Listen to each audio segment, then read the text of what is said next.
இணைந்திருக்கின்றோம் இன்றைய பத்திரிகைகளின் ஊடாக. முதலிலே நாங்கள் வலம்புரி பத்தினுடைய செய்திகளை பார்க்கலாம். இன்றைய பத்திரிகைகளில் வரிசையிலே வலம்புரியினுடைய பிரதான தலைப்பிடலை பார்க்கின்ற பொழுது, லஞ்ச ஊழல் ஆணைக்குழு அழைத்தால் ராஜபக்சர்கள் முன்னிலையாக வேண்டும், அரசியல் பழிவாங்கல் என தட்டி கழிக்க கூடாது, அமைச்சரவை பேச்சாளர் அமைச்சர் நலிந்த ஜெயதிச. லஞ்ச ஊழல் ஆணைக்குழுவினால் விசாரணைக்கு அழைக்கப்படும் பட்சத்தில் முன்னாள் ஜனாதிபதி மஹிந்த ராஜபக்ச உள்ளிட்ட ராஜபக்ச குடும்பத்தினர் அனைவரும் அங்கு சென்று முன்னிலையாக வேண்டும் என்று அமைச்சரவை பேச்சாளர் அமைச்சர் நலிந்த ஜெயதிச தெரிவித்திருக்கின்றார் என்று அந்த செய்தி காணக்கூடியதாக இருக்கின்றது. ஏர்பஸ் கொள்வனவில் முறைகேடு, வாக்குமூலம் வழங்க வருமாறு மஹிந்தவுக்கு அழைப்பானை. அதாவது ஏர்பஸ் கொள்வனவில் ஏற்பட்டுள்ள முறைகேடு தொடர்பில் வாக்குமூலம் வழங்க வருமாறு முன்னாள் ஜனாதிபதி மஹிந்த ராஜபக்சவுக்கு லஞ்ச ஊழல் விசாரணை ஆணைக்குழு அழைப்பானை அனுப்பியிருப்பதாக அந்த செய்தி. பரபரப்பை ஏற்படுத்தியுள்ள தமிழக தேர்தல் முடிவுகள் இன்று என்கிற செய்தி. அதாவது தமிழக சட்டமன்ற தேர்தல் முடிவுகள் பல எதிர்பார்ப்புகளுக்கு மத்தியில் இன்று வெளியாக இருக்கின்றது என்று சொல்லப்பட்டிருக்கின்றது. ஆகவே அந்த வரிசையிலே தமிழ்நாடு சட்டமன்ற தேர்தலுக்கான வாக்குப்பதிவு கடந்த மாதம் 23ஆம் தேதி நடந்து முடிந்தது. 234 தொகுதிகளிலும் பயன்படுத்தப்பட்ட மின்னணு வாக்குப்பதிவு இயந்திரங்கள் தமிழகம் முழுவதும் அமைக்கப்பட்டுள்ள 62 வாக்கெண்ணும் மையங்களில் பலத்த பாதுகாப்புடன் வைக்கப்பட்டுள்ளன. தமிழகத்தில் அடுத்து யார் ஆட்சி அமைக்க போகிறார்கள், மக்கள் தீர்ப்பு என்ன என்பது தொடர்பாக பெரும் எதிர்பார்ப்பு நிலவி வருகின்ற நிலையிலே தேர்தல் வாக்கு எண்ணிக்கை இன்று திங்கட்கிழமை நடைபெற இருக்கிறது. நடந்து முடிந்த சட்டமன்ற தேர்தலில் திமுக தலைமையிலான மதச்சார் பெற்ற முற்போக்கு கூட்டணி, அதிமுக தலைமையிலான தேசிய ஜனநாயக கூட்டணி, நாம் தமிழர் கட்சி, தமிழக வெற்றி கழகம் என 4 முனை போட்டி நிலவியது. இந்த சூழலில் புதிதாக களம் கண்ட விஜயின் தமிழக வெற்றி கழகம் அதிக அளவில் வாக்குகளை பிரித்துள்ளதாக கூறப்படுகிறது. இதனால் தேர்தல் முடிவுகளை துல்லியமாக கணிப்பதில் சவால்கள் ஏற்பட்டுள்ளதாக அரசியல் நிபுணர்கள் தெரிவிக்கின்றனர். திமுக மீண்டும் ஆட்சியை பிடித்து வரலாறு படைக்குமா, அதிமுக பாஜக கூட்டணி வெற்றி பெறுமா, விஜய் ஆட்சியை பிடிப்பாரா அல்லது எதிர்க்கட்சித் தலைவராக சட்டமன்றத்துக்குள் நுழைவாரா என்ற கேள்விகளுக்கு இன்று தெளிவான பதில் கிடைத்துவிடும் என்று அந்த செய்தி காணக்கூடியதாக இருக்கிறது. அவை திமுக மீண்டும் ஆட்சியை பிடித்து வரலாறு படைக்குமா, அதிமுக பாஜக கூட்டணி வெற்றி பெறுமா, விஜய் ஆட்சியை பிடிப்பாரா அல்லது எதிர்க்கட்சித் தலைவராக சட்டமன்றத்துக்கு நுழைவாரா என்ற கேள்விகளுடன் அந்த செய்தி அமைந்திருக்கிறது. முதல்வருக்கான அரியணையை முடிசூடப் போவது யார், தமிழக தேர்தல் முடிவுகள் என்று தமிழக சட்டமன்ற தேர்தல் முடிவுகள் பலத்த எதிர்பார்ப்புகளுக்கு மத்தியில் இன்று வெளியாக இருக்கிறது என்றவாறு அந்த செய்தி காணப்படுகின்றது. மாலத்தீவு ஜனாதிபதி இலங்கை வருகை என்கின்ற செய்தியும் காணப்படுகிறது. வட்டுக்கோட்டையில் வாழ்வெட்டு தாக்குதல், பெண்ணின் விரல் துண்டானது என்கிற செய்தி. யாழ்ப்பாணம் வட்டுக்கோட்டை போலீஸ் பிரிவுக்கு உட்பட்ட முதலிய கோவில் பகுதியிலேயே இந்த சம்பவம் இடம்பெற்றிருக்கின்றது. 11 தமிழ் இளைஞர்கள் கடத்தப்பட்டு காணாமல் ஆக்கப்பட்ட வழக்கு முன்னாள் கடற்படை தளபதி ரவீந்திரவை சந்தேக நபராக பெயரிடுமாறு நீதிமன்றம் உத்தரவு என்கிற தலைப்பிலும் ஒரு செய்தி. திரைசேரியில் நிதி மோசடி, பாராளுமன்றத்தில் ஜனாதிபதி நாளை விசேட உரை என்கிற தலைப்பிலே ஒரு செய்தி காணப்படுகின்றது. யாழ்ப்பாணத்தில் மயங்கி விழுந்த பெண் மரணம். யாழ்ப்பாணத்தில் தொலைபேசிக்கு பணம் மீள்நிரப்ப வீதியை கடந்த பெண் ஒருவர் வீதியில் மயங்கி விழுந்த நிலையில் உயிரிழந்திருக்கிறார் என்கிற செய்தி காணக்கூடியதாக இருக்கிறது. இதில் அராளிமத்தி வட்டுக்கோட்டையைச் சேர்ந்த விஜய தேவேந்திரன் திருவருட்சோதி வயது 68 என்ற திருமணமாகாத பெண்ணே உயிர் இழந்தவர் ஆவார். வெள்ளிக்கிழமை காலை 1ஆம் தேதி காலை வீதியில் மயங்கி விழுந்த நிலையில் யாழ் போதனா வைத்தியசாலையில் அனுமதிக்கப்பட்ட நிலையிலே நேற்று முன்தினம் சனிக்கிழமை இரவு சிகிச்சை பலனின்றி உயிரிழந்திருக்கிறார் என்று அந்த செய்தி காணப்படுகின்றது. ஏனைய செய்திகளை நாங்கள் பார்க்கின்ற பொழுது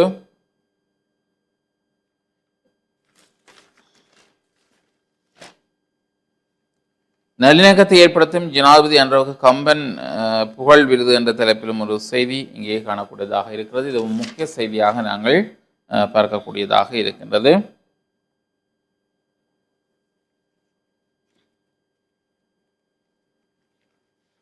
உட்பக்க செய்திகள் வரிசையிலே நாங்கள் வந்தால், முல்லைத்தீவு கள்ளப்பாடு பகுதியில் கடற்றொழிலுக்கு சென்ற 2 மீனவர்கள் மாயம் என்கிற செய்தி. அதாவது முல்லைத்தீவு கள்ளப்பாடு பகுதியிலிருந்து கடற்றொழிலுக்கு சென்ற 2 மீனவர்கள் இதுவரை கரை திரும்பாத நிலையில் அவர்களை தேடும் பணிகள் முன்னெடுக்கப்படுவதாக அந்த செய்தி. ரஷ்ய சுகாதார அமைச்சர் இலங்கைக்கு விஜயம் என்கிற செய்தியும் காணப்படுகிறது. வரவு 8 செலவு 10 நெருக்கடிக்குள் மக்கள் என்கிற செய்தி. அமெரிக்க டாலரின் தலைமை நிலை, சர்வதேச மோதல்களால் உயர்ந்து வரும் எரிபொருள் விலை மற்றும் அதிகரித்துள்ள மின்சார கட்டணம் என்பன இலங்கை நுகர்வோரையும் வர்த்தகர்களையும் பெரும் நெருக்கட்டில் தள்ளியிருப்பதாக அந்த செய்தி. யாழ் வண்ணை வடகிழக்கு கலட்டி வீரகத்தி பிள்ளையார் ஆலயத்தினுடைய சங்கடகர சதுர்த்தி உற்சவம் நாளை செவ்வாய்க்கிழமை நடைபெற இருப்பதாக அந்த செய்தி. யோகா பயிற்சிகள் ஆரம்பம் என்கின்ற செய்தி. மனவள கலைமன்ற அறக்கட்டளையின் ஏற்பாட்டில் யாழ்ப்பாணம் அறிவுத்திருக்கோவிலில் இந்த வாரத்துக்கான மனவள கலை பயிற்சிகள் அறிமுக உரையுடன் இன்று மாலை 5 மணிக்கு இலக்கம் 81 பிரவுன் வீதி யாழ்ப்பாணத்தில் உள்ள அறிவுத்திருக்கோவிலில் ஆரம்பமாகும் என்கிற செய்தி. தேனிசை செல்லப்பாவிற்கு வவுனியாவில் அஞ்சலி என்கிற செய்தி. நீதி சேவைகள் மற்றும் டிஜிட்டல் தளங்களுக்கு புதிய வரி வீதங்கள். ஓட்டோ மோட்டார் சைக்கிள் விபத்து 7 பேர் காயம் கந்தலாய் லைட் வீதியில். விளையாட்டு பக்கத்தை பார்த்தால் கேள்விக்குறியாக மும்பையின் பிளே ஆஃப் வாய்ப்பு என்கிற செய்தி.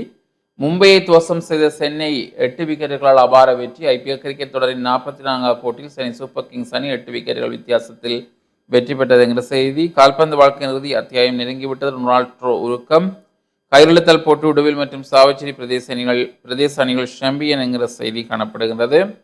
எரிபொருள் விலை அதிகரிப்பு, பேருந்து கட்டணங்களில் மாற்றமில்லை. தேசிய போக்குவரத்து ஆணைக்குழு. முச்சக்கர வண்டி கட்டணத்தை அதிகரிக்குமாறு கோரிக்கை.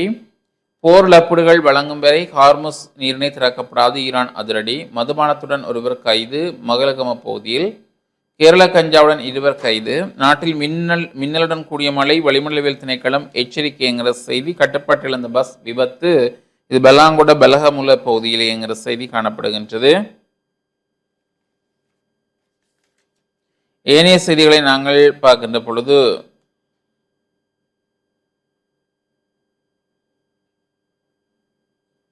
மின்னல் தாக்கம் தொடர்பான அந்த விழிப்புணர்வு நியூஸ் செய்தி ஒன்று இங்கே காணப்படுகிறது. மின்ன அழுத்தங்களை தவிர்க்க மழை பெய்யும் போது வயல்வெளிகள் மற்றும் திறந்த வாகனங்களில் பயணம் செய்தல் மற்றும் உயர்ந்த மரங்களின் கீழ் நிற்பதை தவிர்க்குமாறு அறிவுறுத்தப்பட்டதாக ஒரு செய்தி. 77% அஸ்பெஸ்ம பயனாளிகள் வலுவூட்டல் திட்டத்தில் இணைப்பு, சமுத்திய அபிவிருத்தி திணைக்களம் என்கிற செய்தி காணப்படுகின்றது.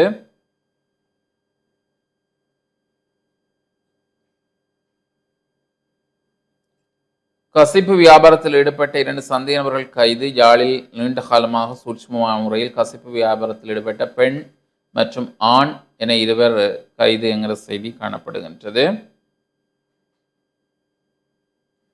இயற்கை எரிவாயு விலை உயர்வு என்ற தலைப்பிலும் ஒரு செய்தி. சுற்றி வளைப்பு 593 பேர் கைது நாடளாவிய ரீதியில் நேற்று முன்தினம் என்றவாறு அந்த செய்தி. போதைப்பொருள் கடத்தக்காரர்கள் சட்டத்திலிருந்து தப்பிக்க முடியாது, பாதுகாப்பு அமைச்சின் செயலாளர் சம்பத். போதைப்பொருட்களுடன் 918 பேர் கைது. இலங்கையில் தடையற்ற மின்சார உற்பத்தி, நிலக்கரிய இறக்கும் பணிகள் தீவிரம்.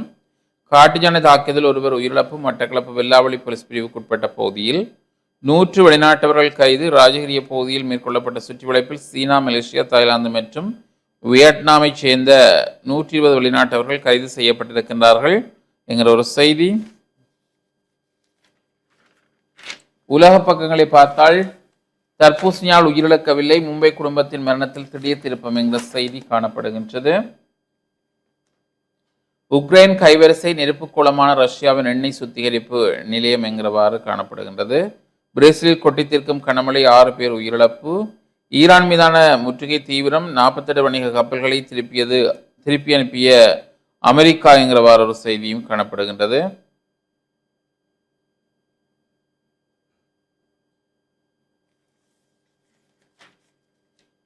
ஏனைய செய்திகளில் வரிசையை பார்த்தால் அச்சுறுத்தலுக்கு ஒருபோதும் அஞ்ச மாட்டோம் நாமல். யாருடைய வழக்கை முதலில் விசாரிக்க வேண்டும் மற்றும் யாரை சிறைக்கு அனுப்ப வேண்டும் என்பதை தேசிய மக்கள் சக்தியின் பலவத்த கட்சி அளவிலுமே தீர்மானிப்பதாக ஸ்ரீலங்கா பொதுஜன பெரமுனவின் பாராளுமன்ற உறுப்பினர் நாமல் ராஜபக்ஷ தெரிவித்தார் என்ற ஒரு செய்தி. கபாதுருவ பகுதியில் மின்னல் தாக்கி 26 வயதுடைய யுவதி ஒருவர் நேற்று தினம் உயிர் இழந்திருக்கிறார் என்று அந்த செய்தி காணப்படுகின்றது. கொக்குவெட்டுவ பகுதியில் உள்ள வீடு ஒன்றின் மீது மின்னல் தாக்கியதில் 2 பெண்கள் காயமடைந்ததாக போலீசார் தெரிவித்தனர். காயமடைந்த 2 மருத்துவமனையில் அனுமதிக்கப்பட்ட நிலையில் அவர்களில் ஒருவர் சிகிச்சை பலனின்றி உயிரிழந்தார். மின்னல் தாக்கும்போது அவர்கள் தங்களது இல்லத்துக்குள் இருந்துள்ளனர். காயமடைந்த மற்ற பெண் மேலதிக சிகிச்சைக்காக கராப்பட்டி மருத்துவமனைக்கு மாற்றப்பட்டுள்ளனர் என்று அந்த செய்தி காணப்படுகிறது.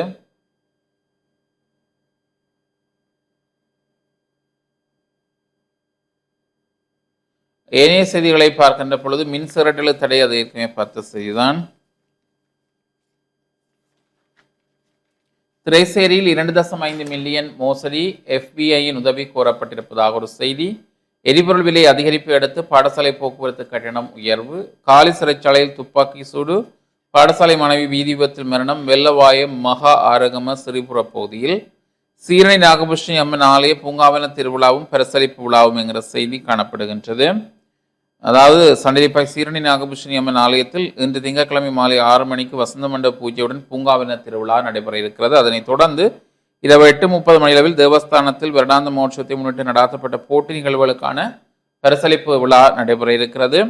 இப்போட்டிகளானது கடந்த 26ஆம் தேதி தேங்காய் பூவில் கோலம் போடுதல், ஊசி நூலில் மாலை தொடுத்தல், தோரணம் கட்டுதல், பூமாலை கட்டுதல், பேச்சு போட்டி, சமய போட்டி, பரீட்சை, கும்பம் வைத்தல், ஓவியப் போட்டி என பாலர் பிரிவு முதல் சகல பிரிவுகளுக்குமாக நடாத்தப்பட்டிருந்தது என்றும் இங்கே கூறப்பட்டிருக்கின்றது. குறித்த போட்டிகளில் பங்கு பெற்ற அனைவரையும் ஊக்குவிக்கும் முகமாக இன்றைய பரிசளிப்பு விழாவில் 1ஆம், 2ஆம், 3ஆம் மற்றும் ஆறுதல் பரிசுகளுக்கு மேலதிகமாக பங்கு பெற்ற அனைவருக்கும் சான்றிதழ்களும் வழங்கப்படும் என தேவஸ்தானம் அறிவித்துள்ளது என்று அந்த செய்தி காணப்படுகின்றது.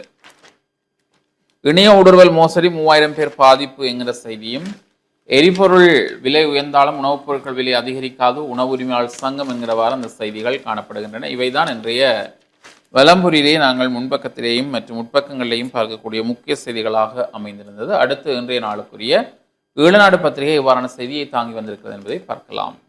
இன்றைய நாளுக்குரிய ஈழநாடு பத்திரிகையின் பிரதான தலைப்பிடலாக தையட்டி விடயத்தில் பலாலி போலீஸ் இன நல்லுறவை ஏற்படுத்தவே முயற்சி, இளங்குமரன் எம்பி கூறுகின்றார். தையட்டி விகாரை விடயத்தில் பலாலி போலீசார் இனங்களுக்கு இடையிலான நல்லுறவை ஏற்படுத்தவே செயற்படுகின்றனர் என தேசிய மக்கள் சக்தியின் யாழ் மாவட்ட பாராளுமன்ற உறுப்பினர் இளங்குமரன் தெரிவித்திருக்கின்றார். தையட்டி விகாரைக்குள் இருக்கும் வீதியை மீட்கிறோம் என படம் காட்டி இனவாதிகளுக்கு தீனி போடுகின்றனர் எனவும் அவர் குற்றம் சாட்டியிருக்கின்றார். தையட்டி பகுதியில் நேற்று நடைபெற்ற ஊடக சந்திப்பின் போதே அவர் இவ்வாறு தெரிவித்திருக்கின்றார். அவர் மேலும் தெரிவிக்கையில், தையட்டி விகாரை அமைந்துள்ள காணிகளை அளவீடு செய்ய முயற்சித்த வேளை காணி உரிமையாளர்கள் சிலருக்கு நம்பிக்கை இல்லை என்பதனால் குழப்பம் ஏற்பட்டதால் காணி அளவீடு இடம்பெறாது போனது. மீண்டும் காணி உரிமையாளர்களுக்கு நம்பிக்கை ஏற்படுத்தும் வகையில் பேசி காணிகளை அளவீடு செய்ய நடவடிக்கைகளை எடுத்து வருகின்றோம். இந்த விகாரை எமது ஆட்சி காலத்தில் கட்டப்பட்டதில்லை. காணிகளை மீள கையளிக்கவே நாங்கள் முயற்சிக்கின்றோம். எமது அரசாங்கத்தில் காணிகளை சுவீகரிக்கும் எண்ணம் எமக்கில்லை. காணி உரிமையாளர்களுடன் மீண்டும் பேசி காணிகளை அளவீடு செய்ய நடவடிக்கை எடுத்திருக்கின்றோம்.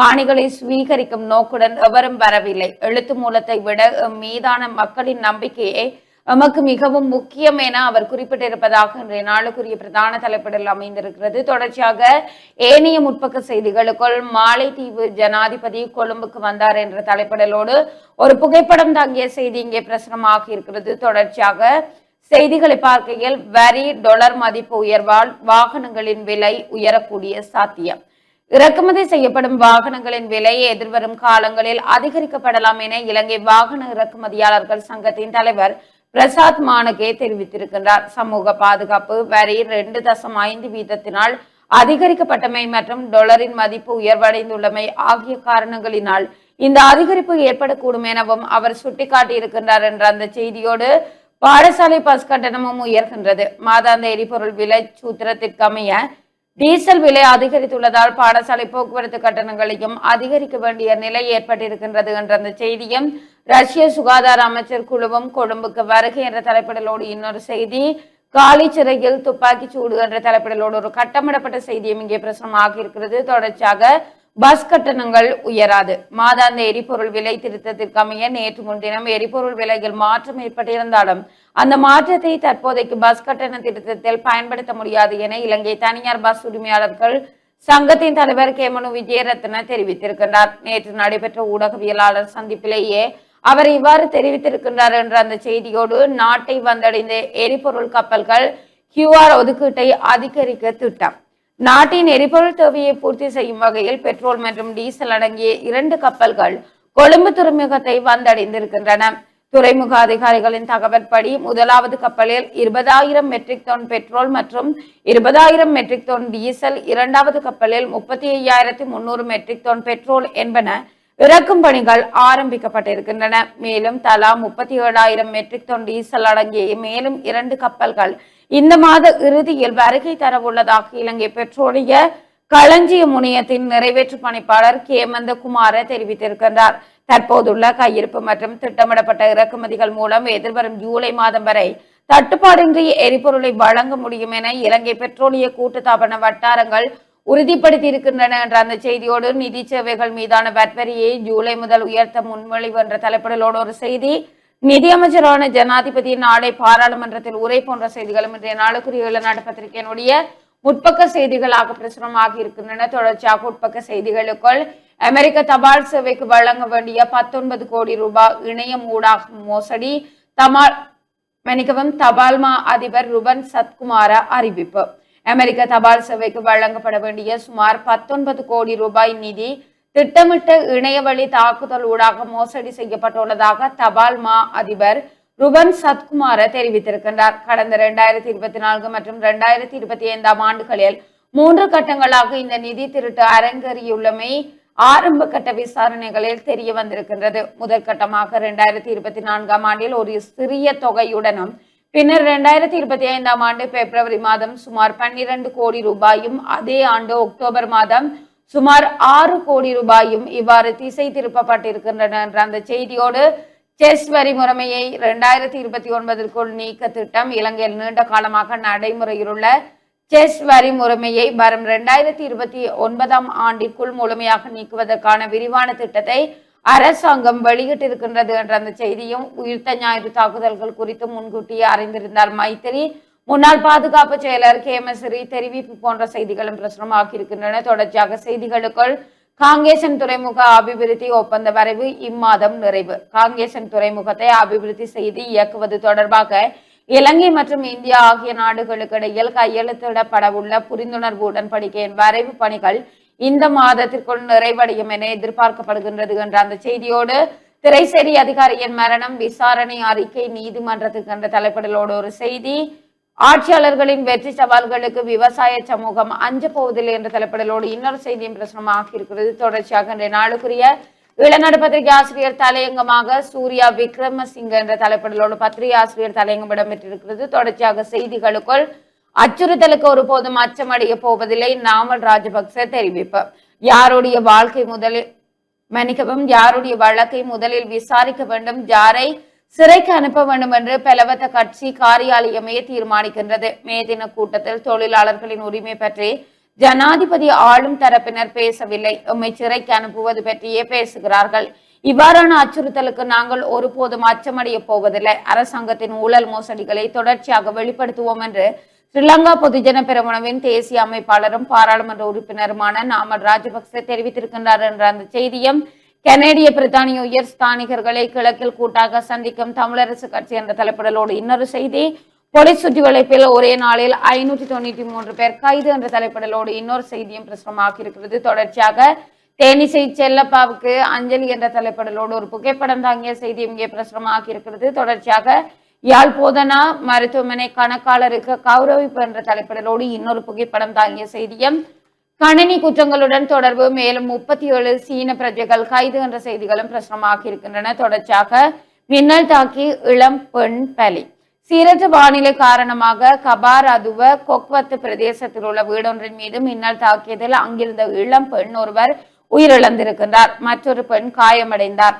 இந்த விபத்தில் கபாராதுவ கொக்வத்து பிரதேசத்தைச் சேர்ந்த 26 வயது இளம் பெண்ணே உயிரிழந்திருக்கின்றார். பாதிக்கப்பட்ட இரு பெண்களும் அப்பகுதியில் உள்ள ஆடை தொழிற்சாலை ஒன்றில் பணிபுரிபவர்கள் எனவும் அவர்கள் தங்கியிருந்த விடுதியில் இருந்த போதே மின்னல் தாக்குதலுக்கு உள்ளாகியதாகவும் முதற்கட்ட விசாரணைகளில் தெரிய வந்திருக்கின்றது என்ற அந்த செய்தியோடு உருளைக்கிழங்கு இறக்குமதியை கட்டுப்படுத்துமாறு கோரிக்கை என்ற தலைப்பிடலோடு இன்னொரு செய்தியும், போதைப்பொருள் கடத்தலை ஒழிக்க அனைத்து நடவடிக்கைகளும் தயார், பாதுகாப்பு அமைச்சின் செயலாளர் தெரிவிப்பு. போதைப்பொருள் கடத்தலை முறையாக கட்டுப்படுத்துவதற்கான தேவையான அனைத்து நடவடிக்கைகளும் எடுக்கப்பட்டுள்ளன என்று பாதுகாப்பு அமைச்சின் செயலாளர் சம்பத் துய்ய கொண்டக தெரிவித்திருக்கின்றார் என்ற அந்த செய்தியோடு கண்டியில் இடைநிறுத்தப்பட்ட நீர் விநியோக திட்டம் ஆரம்பம் என்ற தலைப்பிடலோடு ஒரு செய்தியும், மோட்டார் சைக்கிள் விபத்து ஒருவர் பலி 3 காயம் என்ற தலைப்பிடலோடு ஒரு புகைப்படம் தாங்கிய செய்தியும் இங்கே பிரசுரமாகி இருக்கிறது. தொடர்ச்சியாக தடையற்ற மின்சார உற்பத்தி நிலக்கரி இறக்கும் பணி தீவிரம் என்ற தலைப்பிடலோடு ஒரு கட்டமிடப்பட்ட செய்தியும் பிரசுரமாகி இருக்கிறது. தொடர்ச்சியாக இன்றைய நாளுக்குரிய ஈழநாடு பத்திரிகையினுடைய இறுதிப்பக்க செய்திகளுக்குள் உயர்த்த ஞாயிறு தாக்குதல்கள், வாட்ஸ்அப் உரையாடல் அம்பலம், சமூக ஆர்வலர் ஓசலகேரத் வெளிப்படுத்தினார். 2019 ஆண்டின் உயிர்த்த ஞாயிறு பயங்கரவாத தாக்குதல்கள் நடாத்தப்படுவதற்கு முன்னதாக அது குறித்து வழங்கப்பட்ட எச்சரிக்கைகள் தொடர்பான புதிய வாட்ஸ்அப் உரையாடல்களின் நிழற்படங்களை சமூக ஆர்வலர் ஓசலர் கேரத் பகிரங்கப்படுத்தி இருக்கின்றார். அரசு புலனாய்வு பிரிவின் பணிப்பாளருக்கும் அப்போதைய பாதுகாப்பு அமைச்சின் செயலாளருக்கும் இடையே பரிமாறப்பட்டதாக கூறப்படும் இந்த தகவல்களில் வெளிநாட்டு புலனாய்வு அமைப்பு ஒன்று வழங்கிய எச்சரிக்கை குறித்து குறிப்பிடப்பட்டிருக்கின்றது என்ற அந்த செய்தியும், ஜாழ்தேவி உள்ளிட்ட பல ரயில்கள் சேவையில் ஈடுபடுத்தப்படவில்லை, பயணிகள் கடும் அசௌகரியம் என்ற தலைப்பிடலோடு ஒரு செய்தியும், திரைசேரி செயலாளர் பதவி நீக்கம், அரசு இந்த முடிவையும் எடுக்கவில்லை போன்ற செய்திகளும் இன்றைய நாளுக்குரிய ஈழநாடு பத்திரிகையினுடைய முக்கிய செய்திகளாக புலர்ந்திருக்கின்றன. தொடர்ச்சியாக நாங்கள் தினக்குரல் பத்திரிகை கண்ணோட்டத்தோடு இணைந்திருக்கலாம். தொடர்ச்சியாக நாங்கள் தினக்குரலுடைய செய்திகளை பார்க்கின்ற பொழுது, இன்றைய பிரதான செய்தியாக தினக்குரல் பத்திரிகையிலே உயிர்த்த ஞாயிறு தாக்குதல் முன்னெச்சரிக்கை புறக்கணிப்பா, சமூக செயற்பாட்டாளர் ஒசாலா ஹெரத் அதிர்ச்சி ஆதாரம் என்ற தலைப்பில் ஒரு செய்தி. அரசு புலனாய்வு சேவையின் பணிப்பாளர் மற்றும் பாதுகாப்பு அமைச்சர் செயலாளர் ஆகியோருக்கிடையே 2019 ஏப்ரல் 21ஆம் தேதிக்கு முன்னர் நிகழக்கூடிய ஒரு பயங்கரவாத தாக்குதல் குறித்து எச்சரிக்கும் வகையிலான வாட்ஸ்அப் உரையாடல்களை காட்டுவதாக கூறப்படும் தொடர் ஸ்கிரீன் சொற்களை சொற்களை இலங்கை செயற்பாட்டாளர் ஒசாலா ஹெரத் வெளியிட்டிருக்கின்றார் என்று ஸ்கிரீன் சொற்களின்படி இலங்கையில்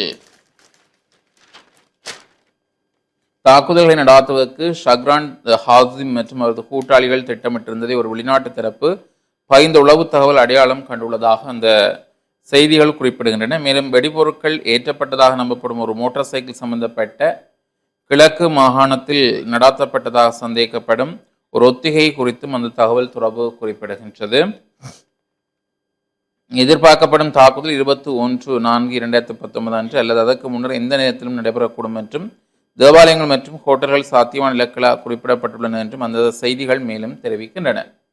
இதற்கிடையில் 2019 ஏப்ரல் 4ஆம் தேதியே இலங்கையின் புலனாய்வு அமைப்புகள் எச்சரிக்கைகளை பெற தொடங்கியிருந்தன என்பதை பாராளுமன்ற தெரிவுக்குழுவின் முன்னர் சமர்ப்பிக்கப்பட்ட விவரங்கள் வெளிப்படுத்துகின்றன. அன்றைய தினம் வாட்ஸ்அப் வழியாக ஆரம்பகட்ட தகவல்கள் பகிரப்பட்டதாகவும் அதனைத் தொடர்ந்து ஏப்ரல் 5ஆம் தேதி எழுத்துப்பூர்வமான தகவல் பரிமாற்றம் செய்யப்பட்டதாகவும் கூறப்படுகிறது. காலவரிசையின்படி இந்த தகவல் முதலில் ஏப்ரல் 7 அன்று அப்போதைய தேசிய உளவுத்துறை தலைவர் ஜிஸ்ரா மெண்டிஸின் கவனத்துக்கு கொண்டுவரப்பட்டது. அதனைத் தொடர்ந்து ஏப்ரல் 8 பாதுகாப்பு செயலாளர் ஹேமஸ்ரீ பிர்னாண்டோவுக்கு இது தெரிவிக்கப்பட்டதுடன் காவல்துறைக்கு தகவல் அளிக்குமாறும் அவர் அறிவுறுத்தியிருந்தார். மூத்த பாதுகாப்பு அதிகாரிகள் கலந்து கொண்டு ஏப்ரல் 9 அன்று நடைபெற்ற உளவுத்துறை ஒருங்கிணைப்பு கூட்டத்திலும் இந்த அச்சுறுத்தல் குறித்து விவாதிக்கப்பட்டதாக கூறப்படுகிறது. இருப்பினும் அந்த நேரத்தில் இதற்கு போதுமான கவனம் செலுத்தப்படவில்லை என்றும் சொல்லப்படுகிறது. இருப்பினும் ஹெரத் பரப்பிய ஸ்கிரீன் சொற்களின் நம்பகத்தன்மை அதிகாரிகள் இன்னும் உறுதிப்படுத்தவில்லை என்று அந்த செய்தி இங்கே காணக்கூடியதாக இருக்கிறது. ஏனைய செய்திகளை பார்த்தால் பேருந்து கட்டணம் திருத்தமில்லை என்கிற செய்தி, ஏர்பஸ் தொடர்பான மோசடி லஞ்ச ஆணைக்குழுவுக்கு மஹிந்த அழைப்பு என்கிற செய்தி, உத்தியோக அறிவிப்பு கிடைக்கவில்லையா மஹிந்த தரப்பு என்கிற செய்தியும் காணப்படுகின்றது. ஜூலை 1 முதல் வரி உயர்வு விசில வர்த்தமானி வெளியீடு என்கிற செய்தி, கள்ளமணல் அகழ்வை தடுக்க முயன்றவரை தாக்கிய ரவுடி கும்பல் என்கிற செய்தி, வடமராட்சி கிழக்கு ஆழியவளை பகுதியில் என்கிற வாரம். இவைதான் முக்கிய செய்திகளாக இன்றைய பத்திரிகைகளிலே வெளியாயிருக்கிறது. அடுத்து நாங்கள் ஒரு சிறிய இடைவெளியை தொடர்ந்து இணைந்திருக்கலாம்.